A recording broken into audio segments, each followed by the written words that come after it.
Recently, on a podcast I listen to frequently, I heard that breakfast is the most important meal of the day. It's true. The host, a very smart sounding person, reminded me just how important it is to get the day off to a good start with a big, healthy breakfast. And as a kid, I loved cereal, but kind of turned away from it as an adult because, I learned that it's full of sugar and junk and all that stuff you really shouldn't eat, certainly not for the first meal of the day anyway. But as I also heard on that same podcast, just like the Chicago Bulls, I'm back on my cereal swag. Because check this out, Magic Spoon cereal has 0 grams of sugar, 13 to 14 grams of protein, and only 4 net grams of carbs in each serving. There's only 140 calories a serving. It's keto-friendly, gluten-free, grain-free, soy-free, and low-carb. And you can also build your own box of your favorite flavors, such as cocoa, fruity, frosted, peanut butter, cookies and cream, maple waffle, blueberry, cinnamon, plus the newly reformulated honey nut flavor, which, to top it all off, has only 1 measly gram of sugar in it. How's that for a lineup of selection choices for you to have every single morning? Go to magicspoon.com/nodunks to grab a custom bundle of cereal, and be sure to use our promo code NODUNKS at checkout to save $5 off your order. And Magic Spoon is so confident, baby confident in their product, it's backed with a 100% happiness guarantee. So if you don't like it for any reason at all, they'll refund your money, no questions asked. Remember, get your next delicious bowl of guilt-free cereal at magicspoon.com/nodunks and use the code NODUNKS to save $5 off. Thank you, Magic Spoon, for sponsoring this episode.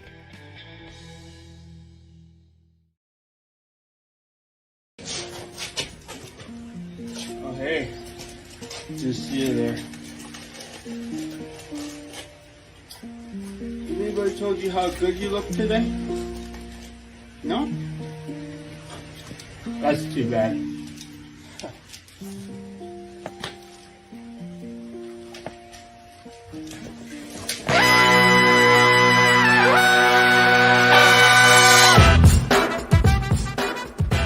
Good morning, sweet world, and welcome to the No Dunks podcast on the Athletic Network, a fine network. It's Tuesday, April 19th. I'm J.E. Skeets, and alongside me here in the yard, we got Tass Mellis. What's up, everybody? What's up, Tassie? We got our top shot hot boy, Trey Kirby. Heyo. Hey, yo. The international man of mystery, taking it to the max, Leigh Ellis. And last, certainly not least, super producer JD. Hello. There he is, and here we are. Shout out to the stream team joining us live right now on YouTube. Like this video, subscribe to No Dunks on YouTube, share the show, comment away both in the stream team and below the video later. Email in your NBA questions to nodunks@theathletic.com. We got lots to get to here. Games are coming fast and furious. You could almost say it's 40 games in 40 nights. 40 games in 40 nights. Let's start with the West, boys.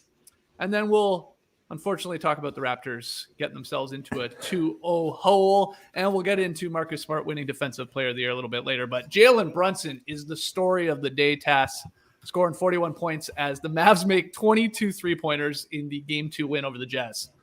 Fantastic. We don't have to talk about the Raptors to start. Also fantastic talking about this Mavericks Jazz game that had it all. Some wicked shot making and some strategy at the end of it. Start with the shot making. Yeah, Jalen Brunson coming off a bad game one where the Mavs absolutely need him to be a star without Luka Doncic. He struggled in game one, and he came out. You could see it in his eyes. He was extremely focused, and he started taking a lot more threes than he did in game one, 10 threes versus 3 threes. And he was absolutely on fire. But despite him ending with 41 points, the Jazz were still leading going to the fourth quarter because Donovan Mitchell, some great shot making of his own. He had 21 in the first half. He looked like the superstar, and the Mavs just couldn't get over the hump. They were staying close because of Jalen Brunson. They were staying right there, 3, 4, 5 points. But it wasn't until the fourth quarter where the strategy happens here. They took their center, Dwight Powell, off the floor, and they made Rudy Gobert guard a three-point shooter. The Jazz decided, okay, we'll keep Rudy Gobert on a corner shooter so he can stay close to the lane if any of you guys get in the lane. But it burnt them because Rudy Gobert wasn't really involved in the plays, and the Mavs were switching or setting a pick with somebody besides Rudy Gobert's guy, and the three started falling mainly for Maxey Kleber, who hit 8 threes. 8 threes. The fourth quarter, they pulled away. They hit 22 threes in all. I got to stop. Maxey Kleber, 8 threes, 25 points. That's a lot of threes in a playoff game. Yeah. That's just a ton. If you look at the list, usually it's real three-point shooters, guys who shoot a ton of them that are up there at 8, 9, 10, 11, other than Mike Dunleavy. He hit 8 threes once. But just a ton of threes. And you guys tell me whether this was smart by the Jazz to not have Rudy Gobert involved in any of the action. I know people were just ripping on the Jazz's perimeter defense. Hey, you got to keep guys in front of you. And I went back and I watched the fourth quarter, and I just wonder if Quinn Snyder regrets not putting Rudy Gobert on one of those guys on the perimeter. I know he's a 7-footer and he's not going to have fun out there. But if you're running Donovan Mitchell and Mike Conley, and I know they tried to put Daniel House out there, and it just didn't work. It really didn't work. Rudy Gobert, I think, would be better than any of those guys out there. And the Mavs just took their chances and said, stay away from Rudy Gobert. Just don't go near him. So you get a combined 41 from Jalen Brunson and 8 threes from Maxey Kleber. And they needed all of those points because Spencer Dinwiddie was sort of vacillating between Wizards Spencer Dinwiddie and Mavs Spencer Dinwiddie. And the Mavs end up getting a split, exactly what they wanted, without Luka Doncic. So hopefully Luka can come back in game 3. But that end of game strategy, man, it hurt. It obviously hurt the Jazz a lot. Yeah, what do you think, Leigh? What Tass is asking there, how Quinn Snyder and the Jazz ultimately elected to play that defense. What felt like Groundhog Day every single play there. It was like basically Brunson usually attacking, blowing by whatever Jazz perimeter defender was on him, getting into the lane, and then kicking to a corner, most of the time Kleber, who was wide open, splashing him like he was PJ Tucker, wide open in a corner. But what did you think? Well, I guess if you're the Jazz, you're thinking you pick your poison, then you say, okay, we'll dare these guys to make shots, and they did. And I think the bigger concern is here, a couple of those threes at the end, Finney-Smith hit them and Kleber as well, was they were just attacking Donovan Mitchell too on the perimeter. So, the Jazz have got several problems right now.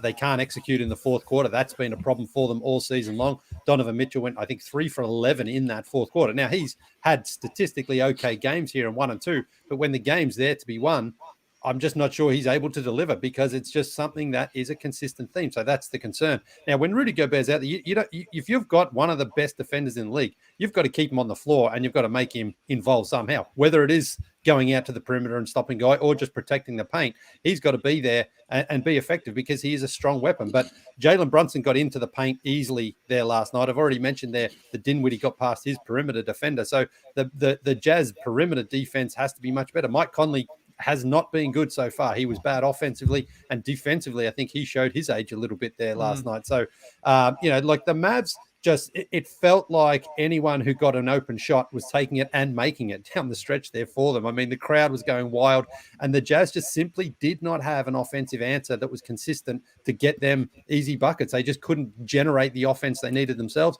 Again, another problem there. Rudy Gobert, I think he finished with 8 points. I think it was there last night.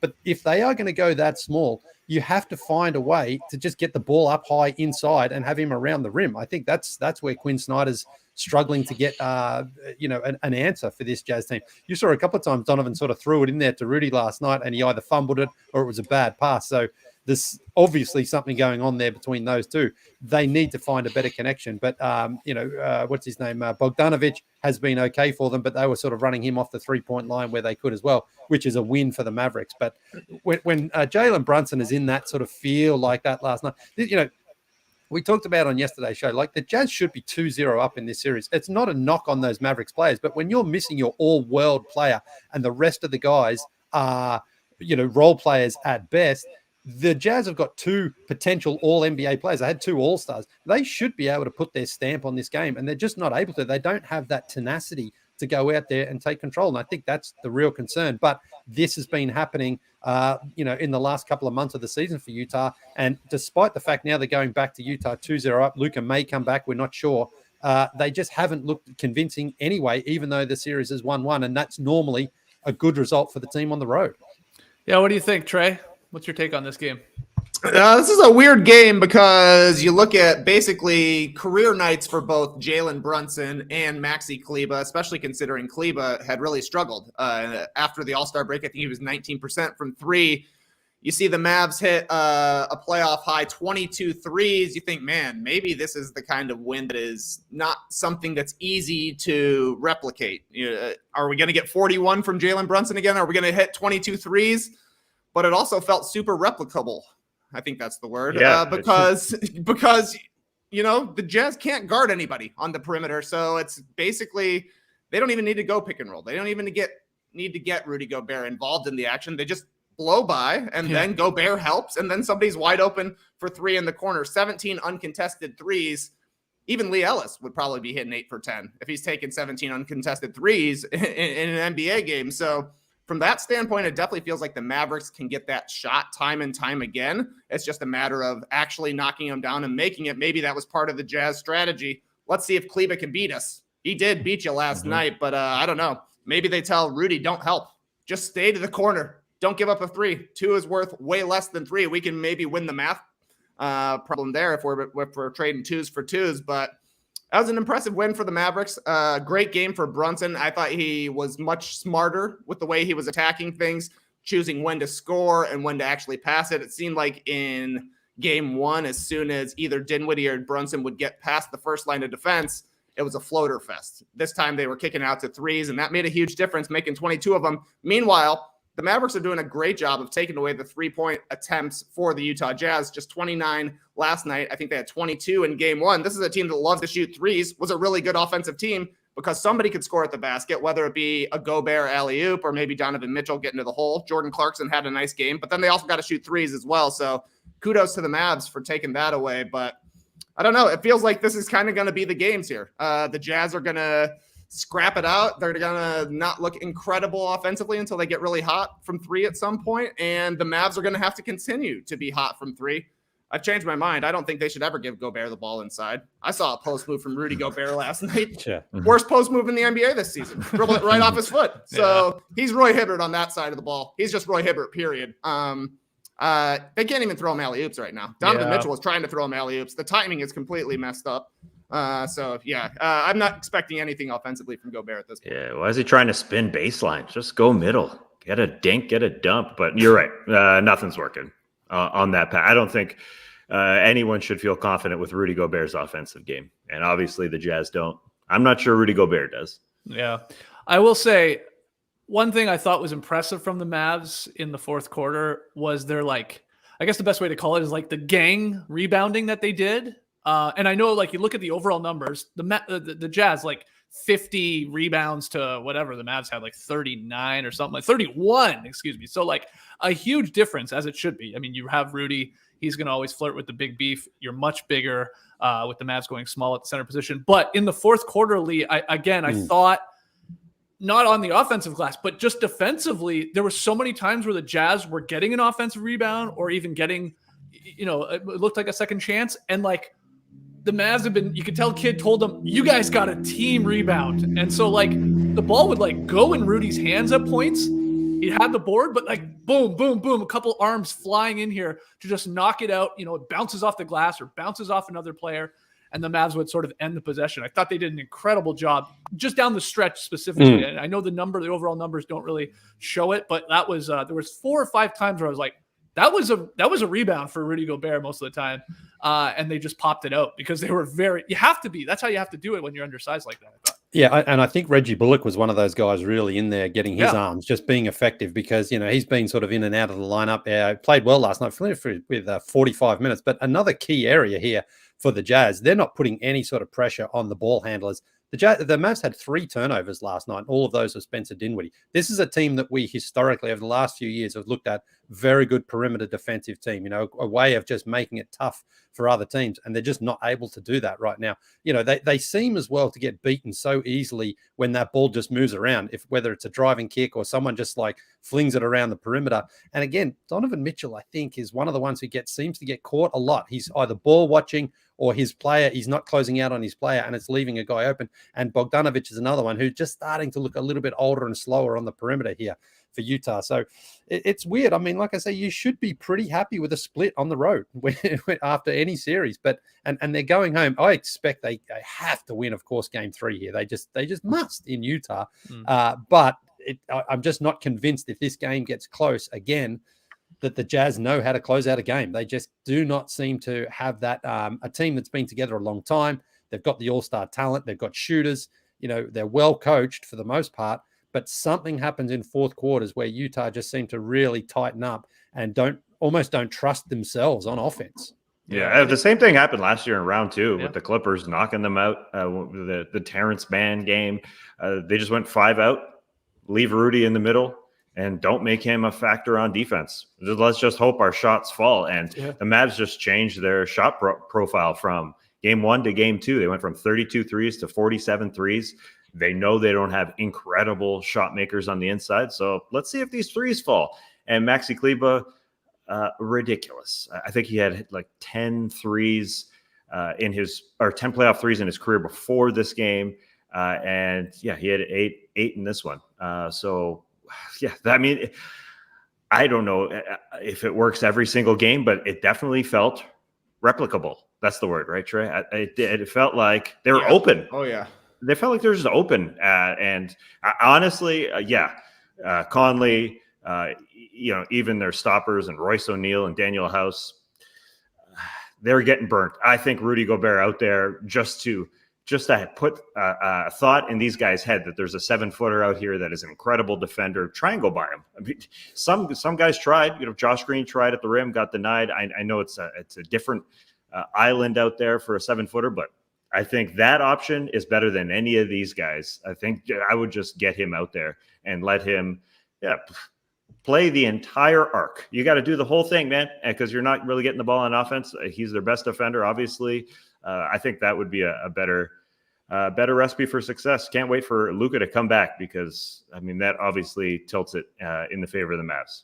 Yeah, it does feel like it's this weird circumstance, Trey, where the home team's happy with the 1-1 split, like Leigh was talking about. It's, they should really be up 2-0. They had a chance in game 1. They could have stole that. Maybe Maxey hits one of those corner threes in that game and they pull off that. But I think they're ecstatic, the Mavericks, to be 1-1 with the idea that Luka maybe comes back in 3-4, something like that. Yeah, I actually think both teams should probably be happy with the way things went. The Jazz had to win game 1. It was the only game we knew 100% for sure that Luka was going to be missing. They didn't play particularly well, I thought, in game 1 or in game 2 where they took the loss. So they can escape with Dallas getting a split. Dallas is going to want to do the same. We still don't know Luka's status for game 3. I feel like they're going to play it pretty close to the vest with that until things actually come through, and we'll probably know day of game if he's actually going to play. But even with no Luka out there, it feels like this could easily be whoever shoots better from 3 is going to win that night's games. I assume the Jazz will play a little bit better going back to Utah, get some better shooting from maybe their perimeter players as well. But Conley's going to have to be better, and Donovan Mitchell is going to have to give a shit defensively and make some good decisions in the fourth quarter because he has not done either of those things so far in this series, and he should be the best player in this series until Luka gets back. We've seen him raise his game in the playoffs a whole bunch of times, but he's given it all back defensively, so I don't really care what he's doing offensively. I thought it was very weird. He got an and one late in the fourth quarter. Rudy Gobert, he was open. He could have gotten the ball on that one. So he went and told Donovan Mitchell afterwards, and you can just tell Donovan Mitchell was pissed to hear from Rudy Gobert. He's like, come on, man, I just got an and one, and you're going to tell me to pass you the ball? He's like, yeah, I see you. Yeah, I see you. I'll get you the ball down there sometime. But I don't know. He's got to be better in fourth quarters because Conley, I'm not sure he can play in fourth quarters at this point. He is a turnstile out there. So I don't know. They're running out of guys. At this point, it's like the solutions for the Jazz are more Danuel House and more Juancho Hernan-Gomez, which is cool for us because we love the content, but maybe not ideal, especially considering the way the Jazz have played for the past 5 seasons. What's the opposite, Trey, of the vibes are immaculate like we do with Grizzlies and other teams? Like, it's the opposite with the Jazz. The vibes are ejaculate? I don't know. No, that feels good, baby. Those are the best vibes. Good point. To be quite honest. For me, anytime you see beef between Gobert and Mitchell, you just have to wonder if they were eating together that day. Did they have lunch together? True. So the vibes are lunchy. The vibes are brunchy. Yeah, it's It's bad, but it's a 1-1 series, and we don't know if Luka's going to play, of course, in game 3. Just back to Brunson, because I do want to give him his shine. The 41 points. I mean, this is insane what he was doing. 15 of 25 overall, 6 of 10 from deep, 5 of 7 at the line, chipped in 8 boards, as the smallest guy on the Mavs. He got the most rebounds, 5 assists, 2 steals, 0 turnovers. Unbelievable with the ball in his hands, that many times against a good Jazz defense. Who are the Knicks more interested in, Leigh, is the question. Do they want Donovan Mitchell in New York, or do they want Jalen Brunson? I mean, you should want Donovan Mitchell. You should. I mean, you would take him as your first choice, but Jalen Brunson, I mean, this is the sort of silver lining to Luka being out. If he has an incredible series here, I mean, he's going to get paid anyway. Ooh, But yeah, he is. he's certainly adding a few extra zeros to that contract that he signs in the summer, wherever that is. I mean, the Mavs obviously are going to try to keep him, because if you've got a guy who can perform like this, in the absence of Luka, I mean, you want to keep him. And this is the thing. I think the Mavs certainly need ball handlers and guys who can create for themselves. That's one of the most important things they have, because we know Luka can do it. Spencer Dinwiddie has shown he can do it. If you can get another guy out there, then that's great for the way they love to play. Small team, spread the floor out, have everyone shoot threes. He's going to get some big bucks. I wonder where he's going to stay. Is he going to go? Would he go to New York? Would he go for the big bright lights of New York City, or would he stay with the Mavericks? Who knows? Well, somebody's paying him. And, the Utah Jazz should remember that he's left-handed, Tess. I swear to God, I think people forget. Maybe I forgot that he's a left-handed guy. He does a lot of his work on the left side of the floors. You go back and watch this game, not a lot of baskets coming on the right side of the floor. So maybe try and shadow him that way, force him that way a little bit more. If you're going to be a turnstile on defense, at least set the turnstile up in a spot where you're forcing him to go to the right side, because he doesn't really want to. This guy loves, of course, going left. But that's my only final note on this game here. Well, he was ridiculously efficient, I thought, in his dribbles. Like, he really just took a couple and found his way to the rim. There wasn't no over dribbling. It wasn't quite, Klay Thompson, I'm just firing away, but he just wasn't wasting any energy. He was ridiculous to score 41 as a career high, regular season, playoffs, or whatever, blowing by his career high, 0 turnovers. And the Mavs can look at this when Luka comes back and say, this guy is obviously our number 2 player, and we can rely on him like we rely on Luka. I mean, he is absolutely locked in. So that's the thing that they've got going for him. He can be, our number 2, and I know he sort of has been all season, but really rely on him to create because this is I mean, the Mavs are in the driver's seat. I don't care if they're going home to Utah. This is the Mavs series to lose. One final note, I was watching the Mavs broadcast, and the Mavs broadcaster said, NBA TV is here. This is a big game. It's the playoffs, number one. Every game is on national television, and if your game is on NBA TV, that means that it's not as big as the other games. Right. So it's an unfortunate mistake by our man Derek Harper. Follow Will or Skin Wade wouldn't make that mistake, but he was basically saying Jalen Brunson performing for the national TV crowd. Yeah, it happens in the postseason. Harp, you know it, man. Yeah. So NBA TV was there. They were definitely NBA TV gets game 2 of the Wolves Grizzlies tonight, which had a lot of people a little perplexed. Why those some of those big stars in Ja Morant and Cat and Edwards weren't on maybe the other channels. But anyway, any other notes, Trey or Leigh, on the Mavericks tying up this series 1-1? No notes. All right. Well, let's move on to Steph Curry scoring 34 points off the bench. What a luxury. As the Warriors take the 2-0 series lead over the frustrated Nuggets. Trey, what do you got, man? 40 games in 40 nights, Skeets. We've had 11 in 3 nights. I think that's right. If you want to go back to Friday, you could say 13 in 4 nights, but 11 real playoff games. And for me, nobody's been more impressive than the Golden State Warriors, who went from barely having set lineups to having a lineup so tough that there are arguments about what to name it. The new 3G Fast 5 Splash Brothers are tough. I hate 3G so much. 3G, and outdated technology. Yeah. The Palm Pilots are looking good out there. It was an incredible performance, though, from the 3G lineup, the three guards, if you will. 34 points, 5 threes for Steph Curry. Like you mentioned, it Skeets just 23 minutes off the bench. 29 points, 5 threes, 8 assists for Jordan Steph Curry Jr. Poole, and 21 points and 3 threes for Klay Thompson.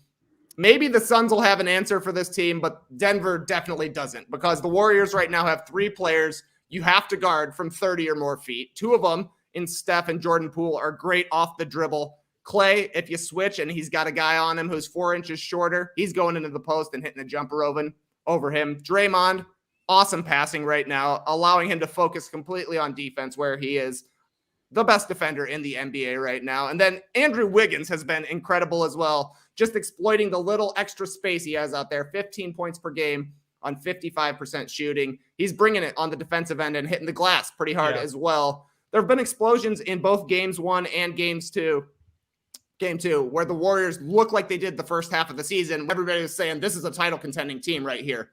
Only 11 minutes together so far for the Fast 5 in this series, and they're a plus 29, 47 points on 22 shots.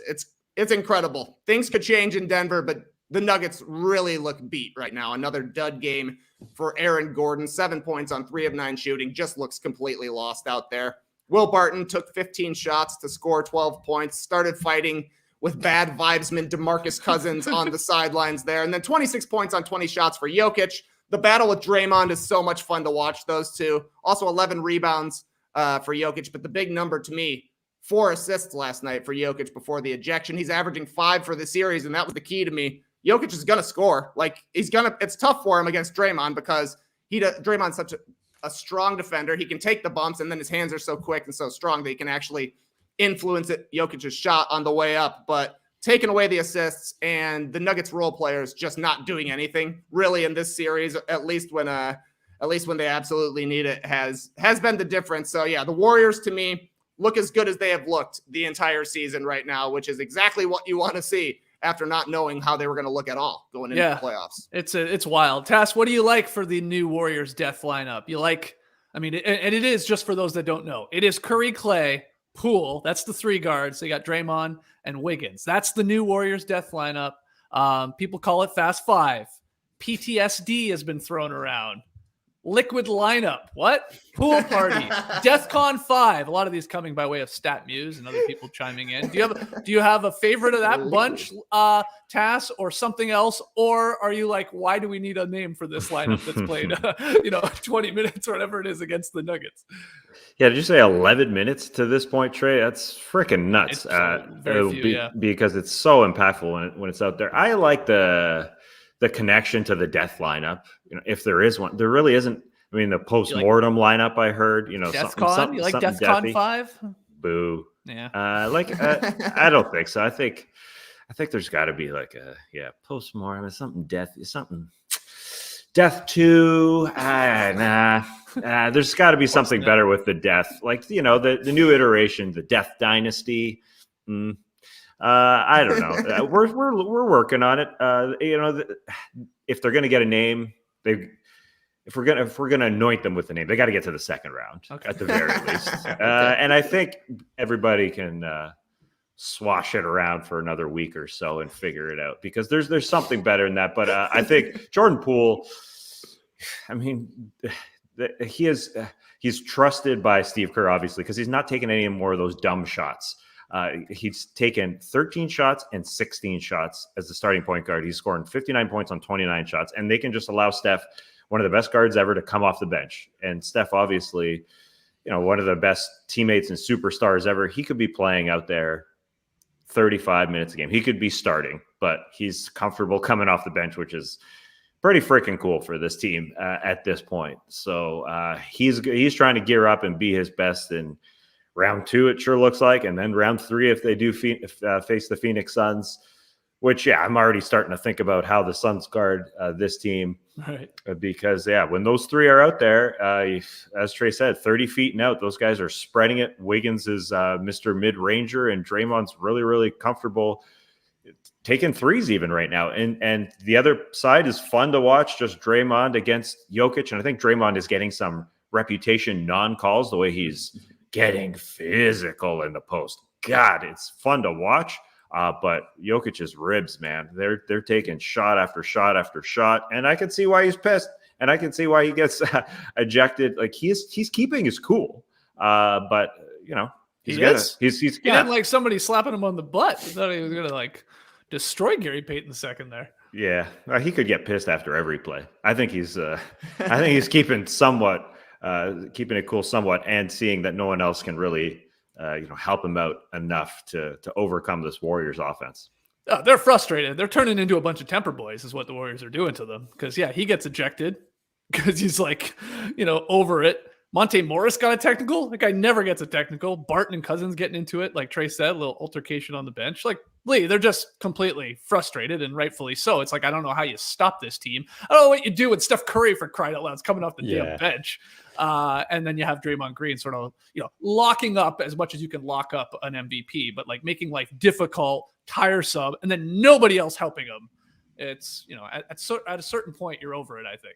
Yeah, and Draymond, I think, laid this seed in the day before the game where he said he's probably going to go for 40 and 20, playing the mind games there with Nikola Jokic. But look, Jokic, as we know, he's a great player, but he does have to be careful with his temper here, because we've seen him get ejected in the past for lashing out. And last night when he got his second tee, I can't remember who it was who came right in there closely, but if they came in a second or two later, he may have just kept going at the ref there, and he's sort of flirting with maybe being suspended, because when he rages like that, he gets right in the ref's face, and he needs to be able to sort of calm himself down a little bit, because he can't cost his team anymore. But I think the big part of the frustration comes from the fact that Jordan Poole basically LeBrontoed the Nuggets there last night. Anything he did seemed to go was the right decision, whether it was that behind the back pass there to Bielitsa, the dancing back into the corner 3-pointer that's just like a real like playground move there that was a perfect swish. And then every other shot he seemed to take seemed to just be the perfect swish here.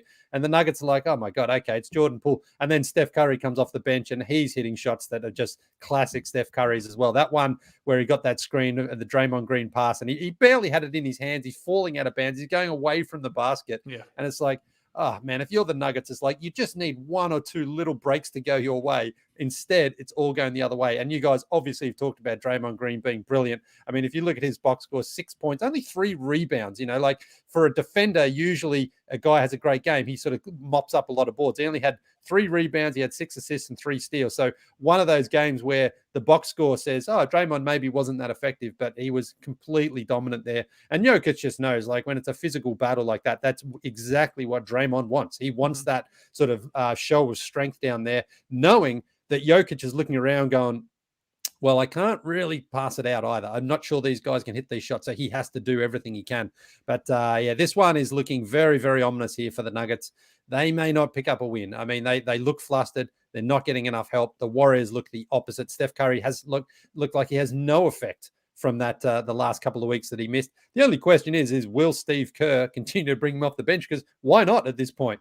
Steph Curry seems. No, why not? You have 2 Steph Currys right now when Jordan Poole is playing. Like but coaches, like that's one of the most trickiest things to tell any players. Hey, come off the bench. Most don't want to do it at any point of their career. But Steph seems to actually said like, I'm fine with this, And Jordan Poole's rolling, and if you've got that sort of chemistry right now, I wouldn't be surprised if Steve Kerr's just like, you want to just keep this up for the next game at least and see what happens from there.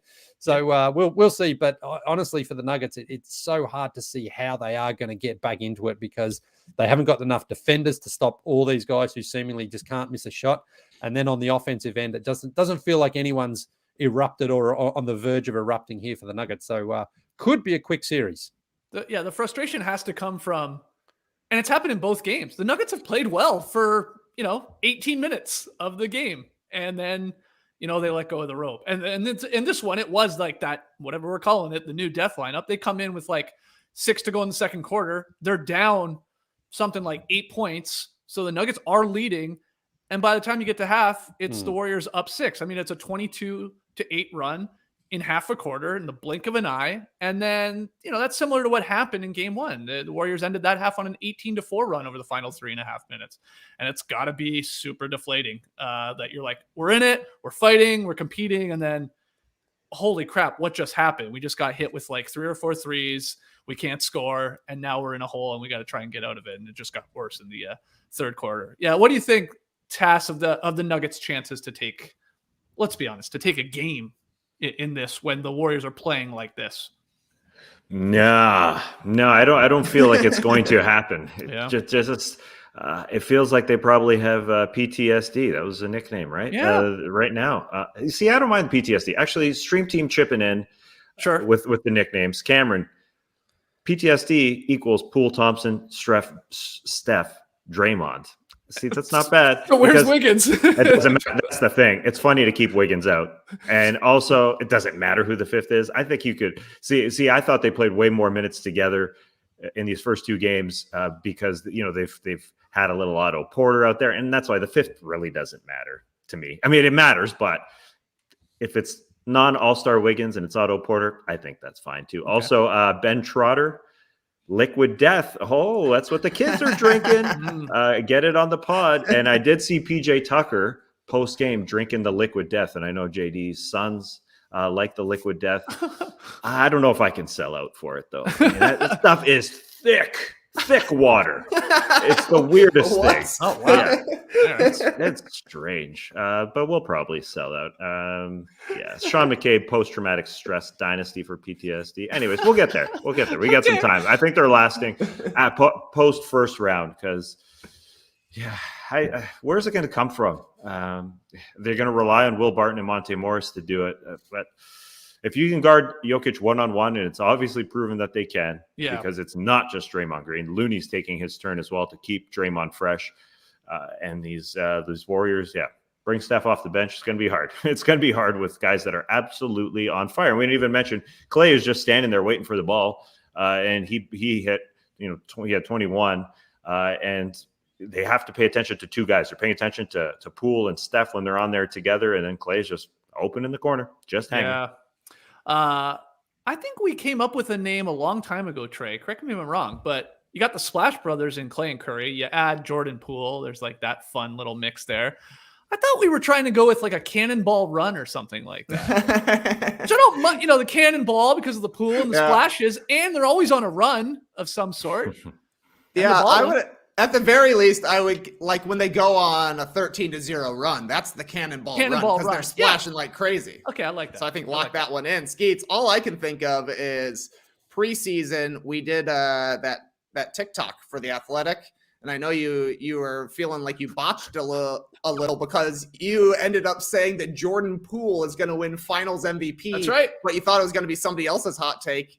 You might end up looking like a genius here. Yeah. He could win Finals MVP. I don't know what his odds were at the beginning of the playoffs, but through 2 games, certainly they're better than they were at the start. Yeah, it's a possibility. It's certainly a possibility. Yeah, thank you for reminding me of that insane prediction. Yeah, that would be my greatest call of all time. If Jordan Poole goes on to win Finals MVP, you'll never hear the end of it. I'll bring it up every show. Leigh, anything else from this game, this series, and what the Nuggets can do? What do you got, man? Help Malone out. What can they do? I mean, hit shots and hope that every one of those 5 superstars on the Warriors has an awful game. I was thinking of a nickname as well. We've got the Bamboo Boys. Maybe they're the Bay Bros. I don't know. There might be something there. I want to get away from death and murder and killing and all that. Right. Like the Bamboo Boys exemplifies fun and laughter and joy, So they should be the Bay fun and laughter. Yeah, the Bay Bros, Yeah, there is a problem with the death angle. At least I think there's a problem. It's like, this is a good lineup, don't get me wrong. And Jordan Poole is playing at an unbelievable level. But we're talking about a lineup that had Kevin Durant in it. Now that's a death lineup. when he's involved with these guys, it's still a little step down. No offense to Poole and Wiggins and stuff like that. It's I don't, it's on the verge of death, I guess, but it's not as bad. That, imagine you get Wiggins out and Kevin Durant back into that team. Wow. Well, I guess the original one started with Harrison Barnes. And that was pre-Durant. That was pre-Durant. But then then it turned into Megadeth, right? Isn't that what they were calling that one? Yeah. Oh, man. All right. Well, good luck to the Nuggets fans out there. Hopefully they can take game 3. We're going to take our first break here, though. When we come back, we'll talk about the Raptors getting their asses handed to them by Joel Embiid and the Sixers. And Marcus Smart wins the first award, and he got pranked. So don't go anywhere. Because I want to talk about the new Starbucks Baya energy drink. Look at this can. Look at the look of that can. It's gorgeous. With caffeine naturally found in coffee fruit, it's energy that's good. It's that good energy. Each 12-ounce, 90-calorie can contains 160 milligrams of caffeine. So you get that little boost. And there are 3 delicious fruity flavors to pick from. You got the mango guava. I'm a mango guava man myself. You got raspberry lime. And pineapple passion fruit, which is probably Drake's favorite Baya. But the Starbucks Baya energy drink is perfect for a lot of things. Summer road trips, going from meeting to meeting, hitting the trails to walk the dog. Or this is going to sound crazy, but watching playoff basketball. There's a lot of basketball on in those game 1s when you just tip it off there and the NBA playoffs start. And I was starting to hit a wall, I'll be honest, around Sunday, probably mid-Bucks-Bulls game. I was getting a little fatigued, popped a Baya, and boom, I was locked back in for that game. Great finish, and the NBA nightcap with the Pelicans Suns. So thank you, Baya. So try one out for yourself. Starbucks Baya energy drink, available online at grocery stores, convenience stores, and gas stations nationwide. If you're an NBA playoff sicko like us and love playoff basketball, the best way to watch it is with Sling TV. Get every playoff game for the best price, hands down, but not man's down. Sling is the real MVP for all your favorite live sports, news, and entertainment, and you'll never get locked into a long-term contract, which means you'll keep your viewing bird rights no matter what. While other guys charge you more for less, with Sling, you can watch all the sports you love, including every playoff basketball game for the best price. You can pick your own all-star channel lineup with the big hitters like TNT, TBS, truTV, ESPN, USA Network, and more. Plus, you can stream the games anywhere, so if you need to call a timeout, you can, safe in the knowledge that you will never miss a play. Watch on whatever device you prefer, like your phone, laptop, tablet, smart TV, whatever it is you got cooking there. You can also watch anytime you want with 50 hours of DVR storage included. Sling is easy to set up and easy to use. Check out sling.com for special offers. Be confident, baby, confident you're getting all the playoff basketball you love for a price you'll love. Try us today. When the moment for intimacy arrives, you need to be ready. Roman ready. Whether you've been in a relationship for years or are just getting started, having the confidence that comes from preparation means you're free to enjoy the moment when the moment comes. What is Roman ready?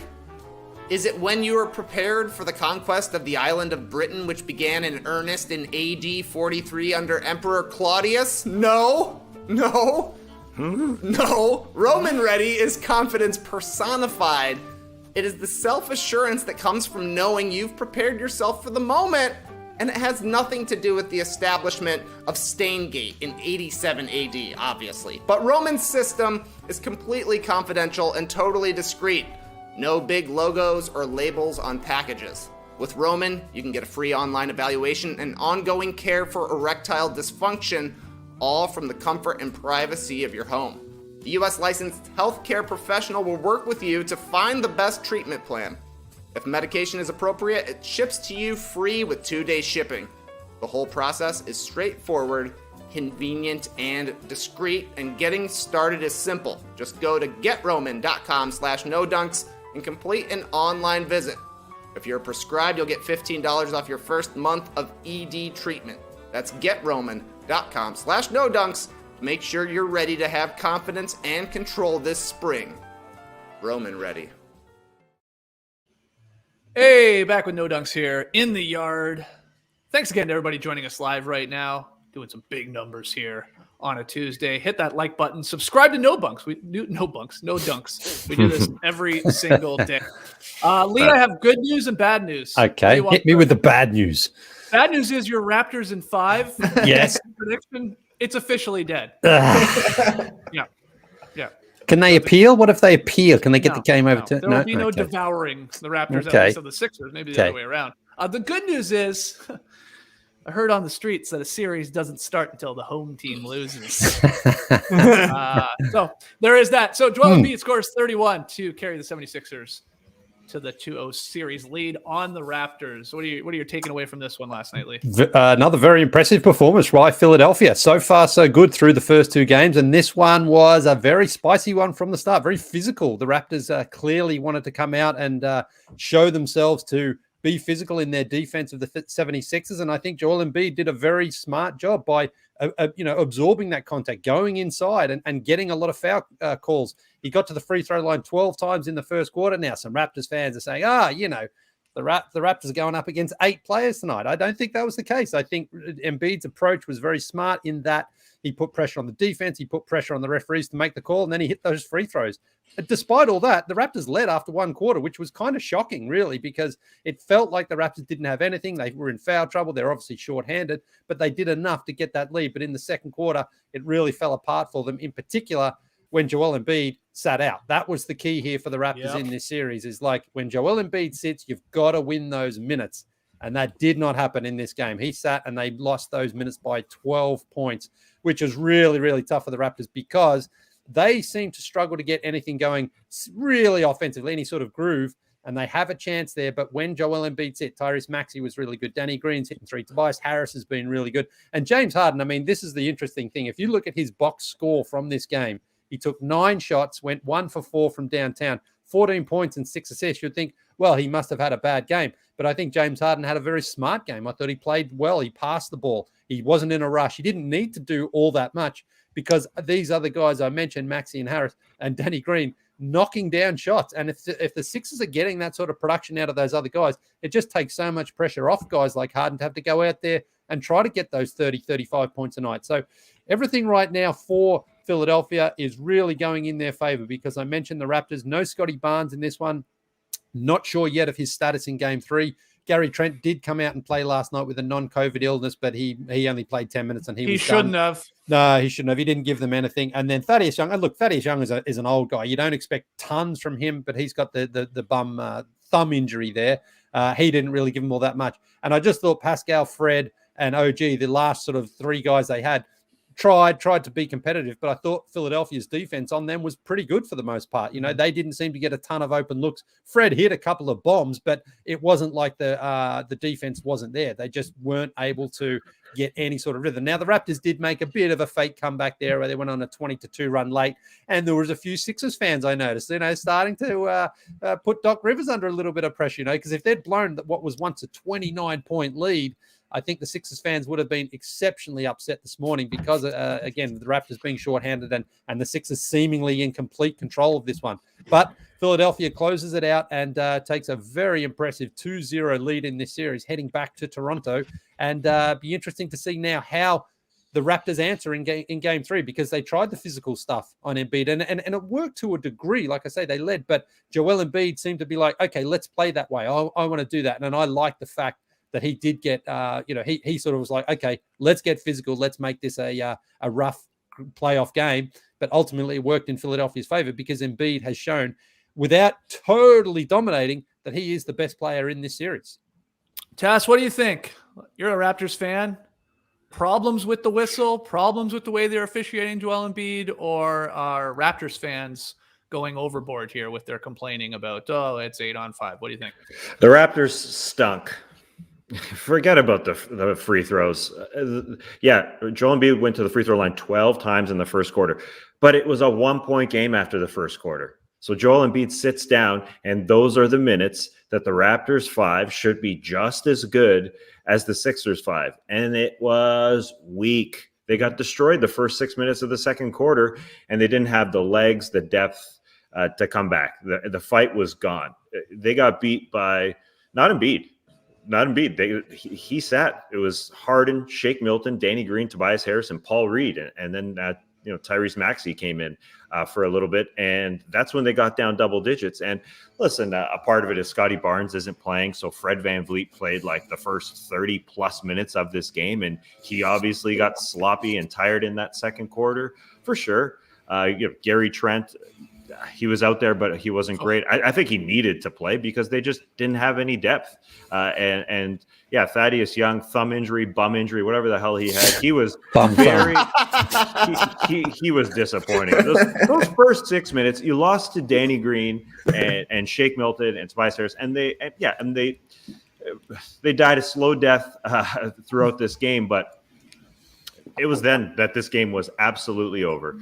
Fred just went from a 14-point first quarter to really slumping because he's got the knee injury and they don't have depth right now. And I think some has to be put on Pascal Siakam for not being an all-NBA player these first two games. But, I mean, that's the offensive end. I think really the defensive end is where they lost this game. And Embiid had 2 more free throws the rest of the way. You can look at the final numbers and say, well, they went to the free throw line 30 times and that hurts us. But what hurts us is allowing the role players of the 76ers to beat us by double digits. Joel Embiid had the lowest plus minus of any starter out there. They lost the minutes where Thaddeus Young allowed Danny Green to grab an offensive rebound because he wasn't working hard enough. And they just weren't working hard enough those first 6 minutes. So, no Scotty Barnes obviously was a factor. Malachi Flynn just isn't physical enough for the postseason. They're lacking guys with enough effort. So I don't know if you're complaining about the official skeets, but it ain't the Zebras for me. No, it was not at all. It was the Embiid-less minutes. The Sixers have won by an average of 17 and a half points these 2 games. That doesn't happen just because of the officiating, because they've been simply outclassed by a definitely more talented Sixers team right now. Embiid, I'm with you, Leigh. He was relishing all this talk about how they're going to play him and the physical content. And then maybe Embiid of old starts jacking up threes. That ain't him right now. He's like, oh, sure, give me the ball. Let them swarm me. And he got fouled on a lot of these plays. I don't know if Raptors fans. He's getting hacked. He's getting killed. He's getting hacked by 3 guys. I think the ones that piss Nurse off are the ones where Embiid barrels over guys, right? And he's like, well, what do you want us to do? And this 300-pound dude is just trucking us. That's what he should be upset about, and that's fair. But all these other ones, I'm with you. Yeah. Slapping, hacking. He's a giant. I mean, how are they possibly Raptors fans surprised that they're getting beat in the free throw department against a team with Harden and Embiid on it? I mean, do you not know what they do? This is what they do. So, you just got to play better all around. I can't even think of a Sixer player, Leigh, that's played all that poorly in this series is the other thing. Maxey, another massive game in this, 23, 9, and 8. Huge shots. Stopped the bleeding when the Raptors made that little comeback, cut it to 11, hit that big transition 3. That was sort of game. Harris continuing to play well. The guys coming off the bench in spot minutes, they're playing fine. Nobody's sinking them. Who's playing bad on the Sixers where there's a lot of guys who are not living up to their end of the bargain for the Raptors? Well, he's not playing bad, but Matisse Thybulle's largely been not playing. But that's by design. Doc Rivers is like, we're not going to have him in Toronto, so let's not sort of miss him. He's been coming off the bench, but also they don't really need him out there because offensively he can't shoot. He's not a good shooter. And defensively, he's not needed to sort of lock down a guy because everyone else is doing that job. But Tyrese Maxey, fuck me, he is quick. When he decides to go inside, it is a blur. I know, he's got the young legs there, and we've seen guys in the past, Westbrook and John Wall and Rose, and those guys are quick. But, oh, my God, when Maxey decides to sort of get that first step, he is in the paint before you've even had a chance to know that he's made that move. It's incredible. But he's a good finisher around the rim. I like his composure, that he's able to sort of lay the ball in or get a good shot off there. And he's also hitting the threes. He almost had a triple-double there last night, which is just incredible. So, things are going really, really well for Philadelphia right now. I will say this, though. I mean, they're 2-0 up, and they're likely to win the series from here. Statistically, I know they're likely to do it. But, in the past, we've seen, the Raptors were down 2-0 against Milwaukee when they came back and won the championship, and they looked completely outclassed then. They had Kawhi Leonard. They obviously don't have him now. But even last year, remember the Jazz were up 2-0 on the Clippers. It's happened in the past. The Warriors, for example, in the 2016 finals, destroyed the Cavs in the first 2 games and ended up losing the series. So things can change. And the Raptors obviously need all their healthy bodies, but they just need as well to play a more locked in, at least sort of 36 to 40 minutes, because they seem to be okay. Well, they weren't okay in the game one, but last night they were good for at least the first quarter. And then they just weren't able to keep up the intensity. So things can change. I think your point with Nick Nurse there as well, I see it more as just like the coaches like trying to sort of, say to his guys, hey, I got your back. Even if he believes they are the right fouls, he's got to sort of play the referees a little bit, try to get in Joel Embiid's head. I think that's just the way it is. A bit of gamesmanship there from Nick Nurse, because, you saw Pascal Siakam basically jump on Joel Embiid at in the first quarter. I think it was only, I don't think he got a flagrant for that. I think he just got a common foul. There was a bit of slippage there with Embiid, too, but he went down hard, you're right. But that's the thing. They're like, okay, the only way to maybe affect Embiid is to have him know that if he comes in the paint, he's going to get hit. And Embiid's like, fine, I'll play that game as well. So this is good. I mean, this is a good playoff physical series. This is what we want. The Raptors just have to be a lot better for more than just 12 minutes. Yeah, it's got to be frustrating here for Nurse and the Raptors, though. It's a bit of a pick your poison, right, with this team right now. It's like, if you pay too much attention to Embiid, he's making the right play, and these other guys are beating the Raps, be it Maxey, be it Harris, throw Harden in there, of course. You focus more on those guys, and then it's just Embiid, more room to operate and go to work and get to the line and score inside. It's a bit of like, which one you're going to do.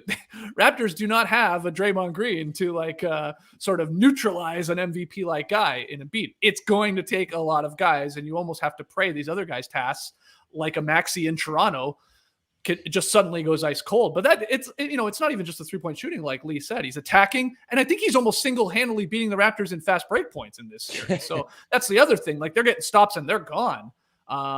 So yeah, I don't know where. I guess what I'm getting at is I don't know where Nurse and the Raps go from here, outside of hopefully the fans also going nuts for Game 3. They haven't had a playoff game there in a long time. Maybe that encourages a whistle or two in their favor, and Embiid picks up an offensive foul or two early, but then they got to win those minutes when he goes to the bench, because they're not even really doing that in this series, which we thought would be the difference maker. Oh, yeah, they're getting spanked in those minutes.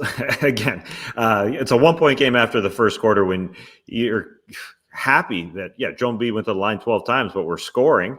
And, the second quarter they got smashed because, the Raps just aren't everywhere defensively like they used to be. They are hanging out on Embiid and not being able to get out to the shooters a bit. Not getting back in transition. Tyrese Maxey, killing him there. Yeah, it's an effort thing for sure. I don't think the fans are really gonna help it. Maybe the defense picks up a little bit. That's it. The Raptors are not going to score 120 points to win these games. It's got to be a lot uglier. It's got to be in high 90s at the very least. Yeah. Is their best chance to win these games. They need stops for sure. And that's when they got back into the game. They had 8 consecutive stops. Did the Sixers take their foot off the gas a little? Sure. But they strung together some stops and made it that 11-point game when they made the fourth quarter run. That's why it's surprising. That's why it's surprising. In the first game, they shot nearly 50 and 40 from the floor. Mm-hmm. But if they're not getting back in transition, then everyone's going to beat them. I think Harden's shooting like 35% and totally getting a pass from people because he's passing the ball, because everybody else is just destroying Toronto, just the role players, which is pretty damn unexpected. And it's so unexpected, I'm sure you're not even going home for a game, Skeets, when it looks this bad. No, I have not haven't fired up the flights. not looking into it right now. I did my work last night. I stood. I was standing, and it was great for the first quarter there when Van Vliet was going off. It was fantastic, but then that game got out of control. Not looking good for the Raps' chances. And look, 3 of us had the Raps. Trey had the Sixers. Raps in 5. Leigh's is done. That's our first prediction officially off the board, Leigh. No devouring. No. Yeah. Well, hey, maybe the Sixers fans can thank me for it. Maybe I provided them with bulletin board material, because I'm sure Joel Embiid's listening to the show and he's like, fuck that guy, so it's possible. Trey, any other notes on game 2 last night between Philly and Toronto, or moving forward in this series? I think Maxey's going to continue to have a really big series, because there does not seem to be an answer for the 1-2 pick and roll. Like, you're right, Tass. Harden is maybe having the most underwhelming series for the Sixers, shooting 35%, but the assists are there And Maxey, for as fast as he is with his legs, he's also very fast between the ears. As soon as he sees the lane on that 1-2, it's like either I'm popping a three or I'm going straight to the hoop. Obviously not a ton of big guys at the rim for the Raptors, so I'm not exactly sure how they go about addressing that. There's only one Fred VanVleet. He can't guard everybody. He can't guard both sides of that pick and roll. So that's really tough, especially with Gary Trent having the poops. So I that Maxey's going to continue to succeed. Tobias Harris has found his role absolutely perfectly. That's why, when Maxey and Tobias Harris are the first and third leading scorers on the Sixers, they're a tough team to beat because Embiid's going to give you 3 points even if he's not playing an incredible series. If he's been good but not great, he can go to another level. Maybe the change of scenery helps. But at this point, the Raptors played 9 guys last night. 3 of them did absolutely nothing. So you're left with 6. And they've been playing a short rotation for the entire year. So it's getting tougher and tougher. And there are less and less solutions here. Maybe Kem Birch needs to start in the starting lineup and just foul Embiid the entire time. Make him call all 6 on him. Just a little bit of size maybe helps. I mean, Achua didn't do much last night. He's good in transition, but that hasn't been there for the Raptors at this point. They got to figure out how to get stops, because then they can get in transition as well, which certainly helps their offense. But getting stops has been the hard part so far. Yeah, I guess the one good thing for the Raps in Game 2 is they won the turnover battle 14-9, and they won the offensive rebound battle 13-7, something that they got outclassed in Game 1 by Philly. But not that mattered on the final score. I'm not really sure what the answer is. And you're right, Leigh, with Tybal, we thought that might be huge in this series. Whoa, he's not going to be able to play in Toronto. He's played 29 minutes. He scored 8 points. He's he's been there, and he's out there for defense. I get that. But yeah, where would you rank him right now on Sixers playing in the series? He's like their 8th or 9th most important player right now. It's a good sign when he can't play in these games in Toronto. But Game 3, you win Game 3. And then suddenly you talk yourself into this being a series again. In any of them when you're down 2-0 when you go home.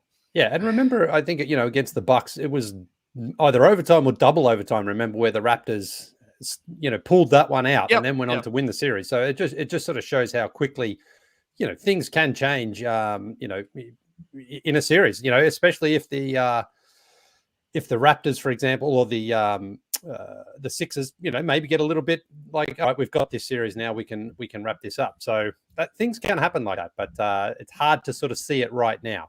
Yeah, I think one other tiny thing the Raps can do is stop paying as much attention to James Harden. I think they're treating him, beyond Embiid. They're obviously focusing on Embiid and focusing on Harden, and then it's the third guy in Maxey that's really going off. And we're seeing in all these series the X factor of the third guy, the Jordan Poole, really destroying teams.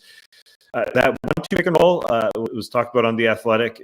That James Harden said to, "Hey Doc, let's do a little 1-2 pick and roll." Apparently, it was his suggestion, and it's hurting. And I think paying attention to the one in this situation, the Harden in this situation, is kind of hurting. I think the one-on-one with him while paying more attention to Maxey and those pick and rolls can help, because he's the driver right now, obviously.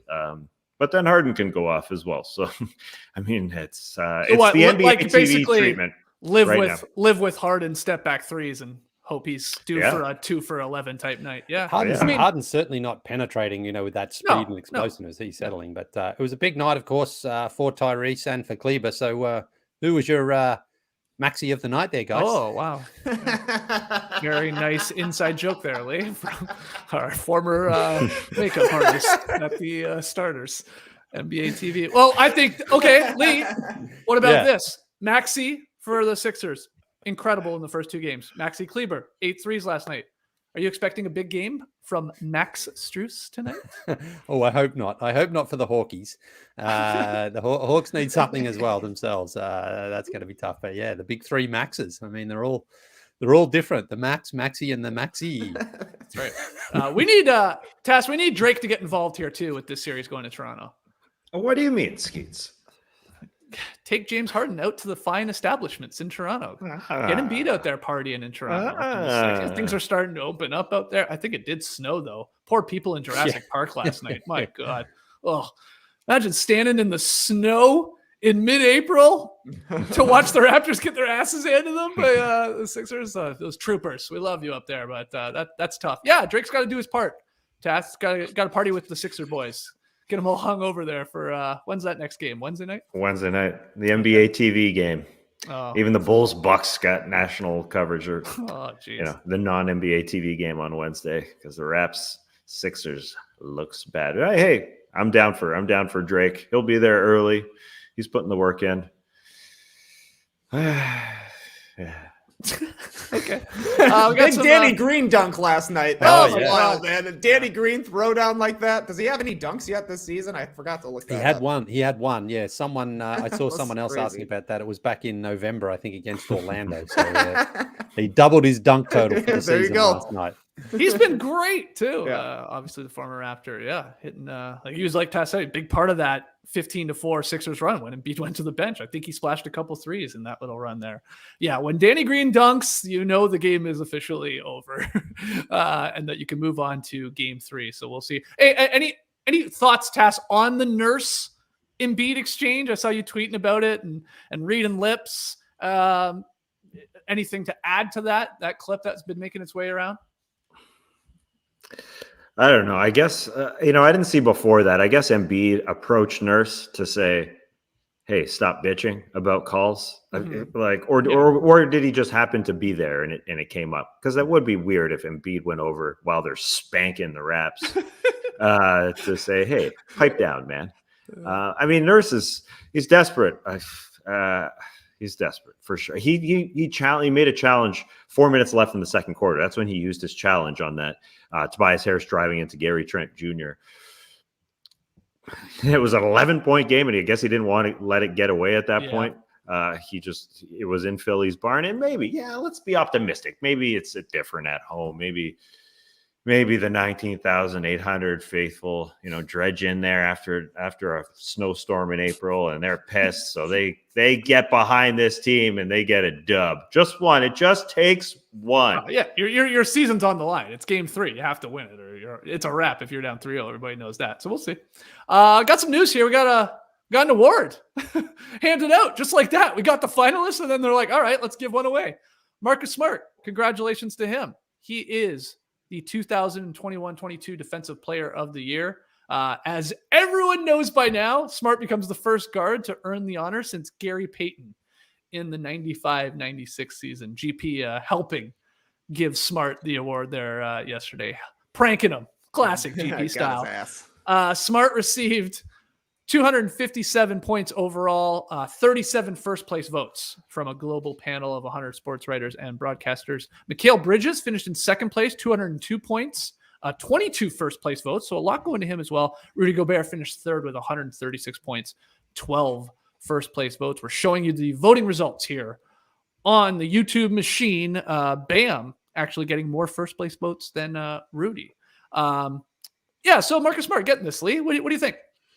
Yeah, well deserved. I think all of those guys up the top had a very, very strong case. I think Smart is a great defender. Mikal Bridges has been a brilliant defender there for Phoenix. He plays every single game. Rudy's there just because of the fact that he's a 3-time winner of this. Bam, he's a great defender as well. But now Bam was saying it was disrespectful. He played 56 games. I mean, you can't miss a third of the season and still expect to win an award when there's so many other super strong candidates. My pick, Jaren Jackson, came in just after that, and I thought he also had a very strong case. It's funny that Giannis, for me, who has won this award in the past, I think, again, he's just taken for granted how good he is defensively. People are just like, we know he's great. So I think that does count against him. These awards are never perfect. They're never scientific. It's a lot about sort of narrative and feel and, hey, maybe we just give it to this guy because he's deserving of it. And I think that does help Marcus Smart's case. I know that some people were talking about Smart, maybe not even the best defender on the Celtics because they feel that it's such a great defensive unit. And Jason Tatum, some say, is better. So there was a lot of debate going around there last night. Some people just didn't think Smart was worthy of an honor of Defensive Player of the Year. I think he is. I think he's an incredible, effective, active defender. He does get in the lane a lot and takes a lot of charges and throws his body on the line. Sometimes he embellishes. We know that. Most players do at some point. But I have no problem with Marcus Smart winning. I think he's a great defender, worthy of this. And this is something that really means a lot to him because this is pretty much the only award he can win. He's not going to win any of the other ones. And he goes out there and he really does take pride in how he defends anybody. And I think he does a really good job. So well done to him. Trey, thoughts on Smart getting his first DPOY here, especially at the guard position? I agree with ML here in the stream team. This was more of a Boston Celtics award, to be quite honest. And I think that's right. You know, Robert Williams had a nice case for Defensive Player of the Year, but when he went down with injury, the campaign shifted to Marcus Smart, best defender on the best defensive team in the league. That's a fair enough case to win Defensive Player of the Year, even if he wasn't necessarily my Defensive Player of the Year. The main thing I like is that this is going to open doors for more winners. It feels like it is a little strange to me that we completely gloss over Kawhi Leonard winning back-to-back Defensive Player of the Years because he was technically a forward, not a guard. Right. He was guarding guys with the ball a lot. That being said, this is a very switchy era of the NBA. So rewarding a guy in Marcus Smart, who is a big-time switch defender, is pretty cool. I think so. For better or worse, the Westbrook MVP changed the standards for MVP voting. And I think this has the potential to change the standards for Defensive Player of the Year voting as well. Yeah, it's interesting. I guess what I would say to that, and I'm sure you agree, I know you agree, Trey, if Draymond Green plays, how many more games would he have had to have? I don't know what he ended up playing, whatever it was. He needs to play, let's say 20 more. He's running away with this award. Yes. It's hands down. He is the best defensive player in the league, in my opinion, and a lot of people's opinion, but he didn't play enough games. And that's what you were saying with Bam there, Leigh, though he's a lot closer. Some people would say with 56 or whatever. But what do you think, Tass? Were you shocked at all that Smart won this, or it makes sense? Yeah, I think, what Trey was saying about Westbrook won the MVP on a sixth place team in the Western Conference. I think what's different with the Defensive Player of the Year award is it still is going to go like traditionally what the MVP did to a team that's at the top of the standing. So Defensive Player of the Year is sort of the same. It is a team award, as you said. That's how it rolls. And so, Draymond Green could have won it because he's up there as well. But that's why this is, it's okay, I think, for it to go basically to the best defender on the best team. I think that's totally fine. It's really, really difficult, as much as metrics have advanced, to really understand a guy's impact on his squad defensively. Just give it to one of the top defenders on one of the top teams. And that's why Rudy Gobert couldn't win it. His team dropped to 10th from third last year. Same with Giannis Antetokounmpo. His team was middle of the pack defensively. So it is cool that it's going towards a guard. He is, one of the top couple players on his team defensively. It could be Robert Williams. It could be him. Same sort of thing happened with Giannis Antetokounmpo winning it. Was it Brook Lopez's award to win? But I think when it comes down to it, one of the better defenders on one of the better defensive teams is totally cool. I think it can stay sort of true to that. And it shouldn't go to a guy that's on the 8th best defensive team. I think one thing that we learned from this Gary Payton reveal, if you watch, it's in the gym and all of the Celtics are there and Gary Payton is there, and they put Marcus Smart's tweet about Gary Payton on an easel. Yep. And we've done production before. Nobody wants to read tweets. I think that's what we learned. Gary Payton went up to it, and the tweet is somewhere. This is from Marcus Smart. Somewhere in the fine print for winning this defensive award is Rule 47.1A. No NBA guards without the initials GP are allowed to win Defensive Player of the Year. Good tweet. But Gary Payton went up to the tweet and was like, it's really cool that you said stuff about me, and he's sort of reading the tweet. He's like, screw it. I'm not reading this tweet. And he just starts talking about Marcus Smart. And the tweet was just this thing on paper. Don't bother. Just don't bother with trying to read tweets and all that. But GP was there. It's cool. And good points about guards and perimeter players winning it. It's just Gary Payton. It's like it's basketball lore now. The last guard to win it was Gary Payton, but Kawhi, exactly. He's the guy on the perimeter stopping everybody. But we forget about that because we all just say Gary Payton was the last guard to win it. So Marcus Smart, guys, it's for sure the whole positional thing. But 6'6" and under, it's like GP, Smart, and then I think it's some of the early winners like Sidney Moncrief and Elvin Robertson, like just sort of sneaking under there. So generally going through the bigs. 6'7", I guess. So he doesn't count. But I've said this before. It's definitely a team award. You guys already made that point, so I won't belabor it. But I went and checked. It's like over the last 10 years, nobody's won this that hasn't had a top 5 defense. So you got to be there. I mean, that seems to be at least the groundwork voters have laid. Smart wins it. Celtics had the number 2 defense, only to Warriors. And Draymond Green would have won it if he played enough games. Gobert, he won it last year. Jazz were a top 4 defense. Giannis won it the year before that. Bucks had the best defense. Rudy won the previous 2 campaigns before that. Jazz, second best defense both times. Draymond's win in 16-17, Warriors second best defense. Kawhi's back-to-back wins, Spurs were the number 1 defense and the second-ranked defense.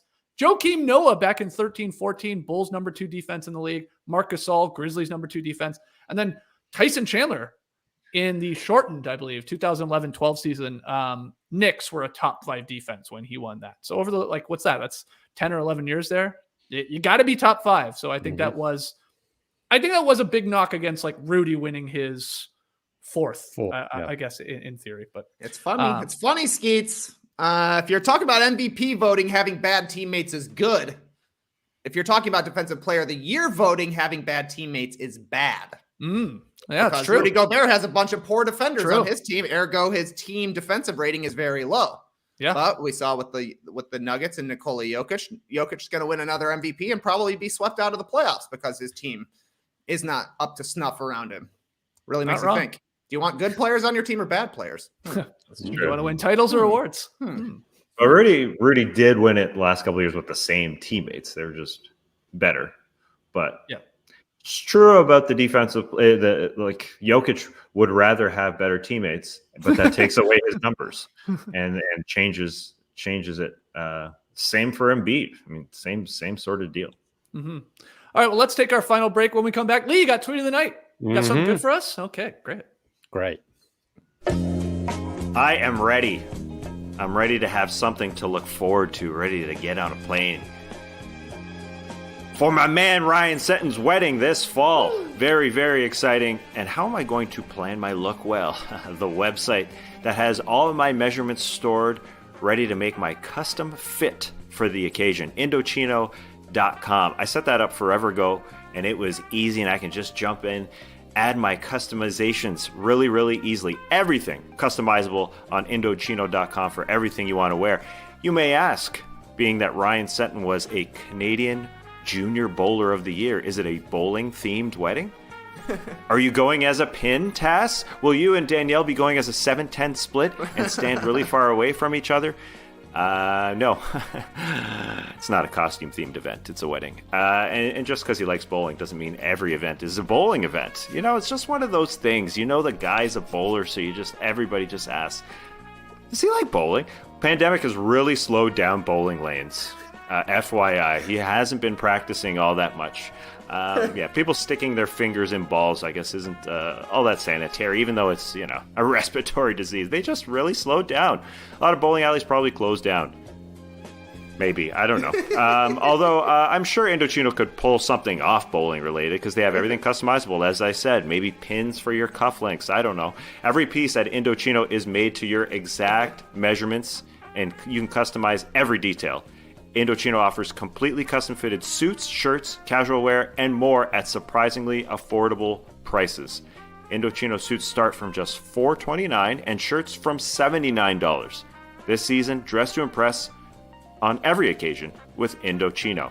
Get $50 off any purchase of $399 or more by using promo code NODUNKS at Indochino.com. That's $50 off a purchase of $399 or more at INDOCHINO.com,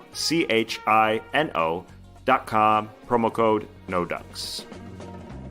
Hey, remember Saxx? Yeah, sure you do. We were talking about their life-changing underwear a couple of weeks ago. Well, Saxx is back, baby. And this time they want you to know about their sports-specific styles. My kids have seriously gotten into working out, and I told you about how Lincoln was busting my balls, pun intended, about my weightlifting regimen. More specifically, how lacking it was. So while we were on holiday, I jumped into Lincoln's training schedule. Big mistake, man. I put in 4 days straight with him. Leg day, push day, pull day, and then leg day again. And I could not move for the rest of the trip. My entire body completely wrecked. Like I could barely lower myself onto a toilet. It was that bad. Every single muscle. The only part that didn't hurt? My balls, of course. That's right. Because luckily I was smart enough to be wearing my Sax Kinetic HD underwear with advanced version of the ballpark pouch, which provides incredible stability to your bits and pieces. Kinetic HD is great for the gym and heavy workouts because it's made with a light compression mesh for max muscle support. And for workouts that are a little less serious but still intense, you've got the Volt and the Hot Shot. Hot Shot, my favorite, because, I ride the Peloton all the time.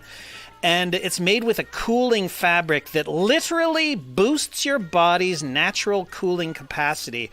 I love wearing them on the Peloton because, along with my balls, I also want to protect, how did Trey refer to it?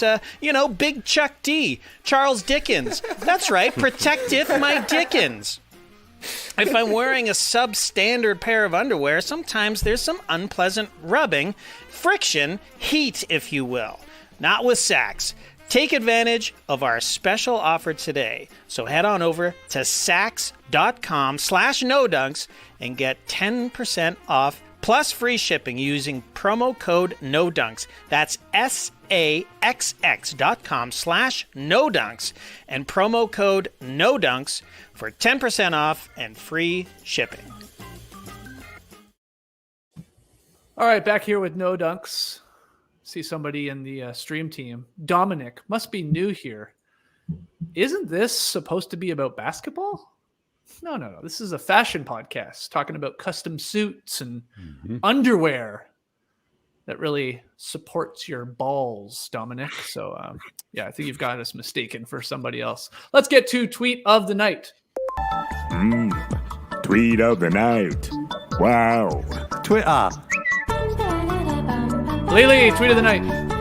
Yes, and as Tass just said, no one likes to read tweets, which makes today's tweet of the week, tweet of the night, perfect, because it's actually 3 tweets, and they come in from one of my favorite playoff traditions. It's the artist Jack Perkins, also known as Pure Hoop. He's been on fire lately. After big games, he just somehow comes up with incredible artwork. This one after Sunday's game there in Boston, Jason Tatum laying in the old 3-leaf clover there against the Brooklyn Nets. I thought that was beautiful. And then last night he was at his brilliant best again. I mean, look at this one. Jalen Brunson in the Dirk jersey. Of course, he had the 41 points. I thought that was fantastic. But then the best one. I mean, what a great graphic this is here. Jordan Poole there just strolling along to the pool, ready to go along and make his name with the Splash Brothers. So, Jack is just an incredible artist, incredibly talented. How he can do this stuff so quickly after a game is just remarkable for me. And I love it. You follow him on Twitter, on Instagram, wherever you can follow him, because he puts out banger after banger after banger. And he's going to do this all playoffs on. I say he's going to do it. I mean, he hasn't told me he's going to do it. I just remember from in years gone by, he's done it. And to get 2 in one night, like we did there yesterday, was incredible stuff. So well done, Jack. Can you draw it all, Leigh? I drew Brandon Ingram one time at Summer League, remember? Yeah. You want me to dig that Gotta out? You find want a photo. to tap dance for I a while? honestly don't. No. I'll show you. I did not a bad job, actually. You're going to have to give me a couple of Was this a bit we did on the show? Yeah, we did it on the show for something. I don't remember okay. exactly what it was now. What year was Brandon Ingram a rookie? That's 2016 it would have been. Okay. Yeah, maybe have yeah. it ready for tomorrow's show. Okay. I'll like dig that. it out. Yeah. But those are incredible pieces of artwork there from Jack. So good call there. You got to come see the YouTube show for that one if you're listening to the podcast, or seek him out. What's his Twitter account? At Pure Hoop Right. across all socials there. There you go. At I noticed what many in the stream team did as well. These calves on Jordan Poole. Yeah. These look like Lee Ellis calves. Yeah. Were you the leg model for these, Liam? That's why you're putting Jack over You here. think I'm playing the Homer legs? You think I'm like Yes, the Homer legs card.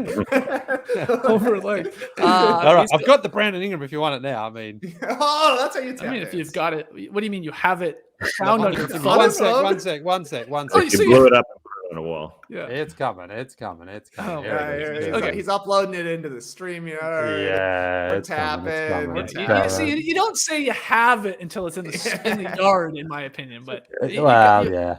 Come on, we can finish with it, Skeets. What do you finish with it? Okay, well, let's talk before you throw it up. Game 2's tonight. Hawks Heat, 7:30 start on TNT. Miami leads that one 1-0, but like Ziller said, it sort of feels like 3-0 after one game, after that dominant victory. Wolves Grizzlies, 8:30 on NBA TV. Timberwolves taking game 1. Very excited for game 2 between those squads. And then Pelicans Suns is the nightcap, 10 o'clock on TNT. Phoenix taking game 1 over New Orleans. So, Tass, which series do you think most likely to be 1-1 come tomorrow morning when we're here in the yard again? It's got to be Wolves Grizzlies. It's got to be the way Memphis played this year at home. They're just not going to let that happen again. They will not let what happened in game 1 happen again. The way the Wolves came out and scored 25 in the first 6 minutes, and the way they couldn't turn over Minnesota at all in that second half. That's the Grizzlies' Achilles heel, is just not being able to score enough in the half court. That little Raptors-esque. It can get a little bit of become a bit of a slog, but the Wolves only turned it over 3 times in the second half. That was a big problem. Grizzlies will be ready for tip and get some transition buckets. Ain't that right, Trey? Yeah, that's exactly right. Minnesota scored 130 points against the top 5 defense, and they had 10 turnovers in one of those quarters. So you have to imagine the Grizzlies are going to be a little bit better in game 2 here. I like to see all the trash talk coming from Ja Morant's social media accounts. I think that definitely helps here in the playoffs. Still feels like a long series, but the Grizzlies bigs looked really, really slow and stiff in game 1, and that was a problem. The defense was non-existent, and this is a team that's built around their defense, so we shall see. I'm also very intrigued to see what's going to go on with the Hawks tonight. I wasn't upset with a game 1 loss for them. The deck was kind of stacked against them. They were on a short rest compared to the Miami Heat. Obviously, a major uptick in the quality of their opponent going from play-in games to the number 1 seed, and they were also adjusting to no Clint Capella. So an understandable loss. Tonight, though, we got to see a little bit more fight from the Hawks to see if this is going to be a real series or a quick sweeperooski here. Yeah, excited to see what we get from Trae Young. I mean, after the 1 for 12 performance, and a lot of that was the Heat's doing, like we talked about, that defense, that pressure that they just put on him out top. Do they move Trae? Do they do different action with him? Fascinated to see what Nate McMillan does there, or if the Heat can make it 2-0. And same with the Suns Pelicans. Pelicans made that a game. Again, that's the forgotten game there on the weekend because it was so late after a lot of basketball, but they did get into it, and then Chris Paul said, no, that's enough. Thank you. Or we'll take this game 1. So excited for all of these. Okay, Leigh, what do you got, man? All right, ready? Let's see this drawing of Brandon Ingram. There it is. That's honestly pretty good. I Not don't bad, remember this at all. Yeah. It's solid. Yeah, I don't know what the sort of game or whatever it was we did, but it was just like, all right, try to draw him. And so, I did. Not bad. Here's the great game that we played. Guess the name of the game we played with Brandon Ingram. This incredible inventive game. Win, lose, or draw? No. Oh. This or that. Oh. So why was the drawing involved in that? I wonder. Yeah. You actually have has anyone ever told you your artistic skills are very Jack Perkins like? Maybe that's it. I'm just trying to channel my inner pure hoop there. Maybe that's it. Yeah. Some plagiarism. Maybe we can get together and collaborate. Maybe. Yeah, you had the same stroke style as pure hoop there. And I guess he does tend to go with a skinny style. Yes. And you were working with Brandon Ingram. Exactly. Rookie Brandon Ingram as well. So I probably weighed more than him at the time. Yeah. Well, Kent, saying nobody's going to talk about the Larry O'Brien trophies in the background. Yeah, he was on the Lakers. He was standing in the office. I don't know what you want us to say. Stroke style. Is this a Roman ad? Could be. You got to be ready. Roman ready. So Leigh, just wrap it up here. Which series do you think most likely to be 1-1? Is it you going with the Grizzlies? Yeah, I guess it has to be the Grizzlies at home. You expect a bounce back performance from them, but really fascinated to see how Karl Anthony Towns backs up his game and Anthony Edwards. Do those guys, do they say we got the split, we're good? Or do they really try to hammer home the advantage? Because I do think they have a massive advantage in this series right now, in that Towns is an incredibly difficult matchup here for Memphis. And so, we've seen it. He's teased us a few times this season, Karl Anthony Towns, where it's like maybe he has taken that leap to another level. but now is a really good opportunity for him to hammer it home. And I think, oh man, I think they can do it too. I think Minnesota can do it, but I'm fascinated by this series. This is crazy that it's on NBA TV though. I mean, just doesn't make any sense to me. You got to showcase the stars. Come on, I agree. They got to. I know money talks, and it's all about. I think. Hold on. I think a part of it though too is, the timing of when these games have to start, right? So TNT has the doubleheader tonight. You got the East Coast game in Miami, Minnesota, obviously not Eastern Coast time. I think that comes into play here. Of course it does. Of course it does. It's not perfect, but the NBA just doesn't do a good enough job, I don't think, of saying like throw the rules out the window and just get the guys who are the biggest draws. And I think there's more in that series in Edwards and Ja Morant and Towns than Trae Young's obviously he's a great performer too. He can be awesome. But I think you've got more in the other series. Well, it's unfortunate. NBA TV sort of went down the drain ever since they let go of the starters. So, I see the issue here. But, hey, we'll see. We'll be watching them all, and we'll be talking about them tomorrow morning at 10 a.m. Eastern live here on YouTube. Thanks to everybody who joined us again. And if you're new to the show, hit that like button and subscribe to No Dunks. We do this every day throughout the week. And then we got some weekend shifts, too. That's our new little wrinkle here in the playoffs on YouTube. So thank you so much. We'll see you then. Clipper Bros. You heard it here first. Have a great time. Turn up. Love you guys. Awesome. Thanks for joining us. And remember, I figured out why we played this or that with Brandon Ingram, why we had Leigh draw Brandon Ingram. Brandon Ingram likes to draw, apparently. And so he showed us, or we showed him a couple of his drawings. And then Leigh and I totally forgot, Leigh and I both drew Brandon Ingram. Oh, you did too? A this or a that. For that. And here I am. Wow, Leigh killed you, yeah. Yeah, Leigh destroyed me. So that makes sense. There's another account that poorly drawn players. That's more where yours is there. That's not a knock. It's just a different style. No, I'm just saying it's a different style. It's a different stroke style. Yeah. Can't believe you didn't take a photo of my drawing. But you took a photo of yours. But I can understand why NBA TV let go of the starters after seeing my drawing. Right. I wrote Duke on his shirt just in case you didn't, because there's no way you can tell that that's Brandon Ingram. So I had to write Duke. All right. Well, on that note, brace the day, people.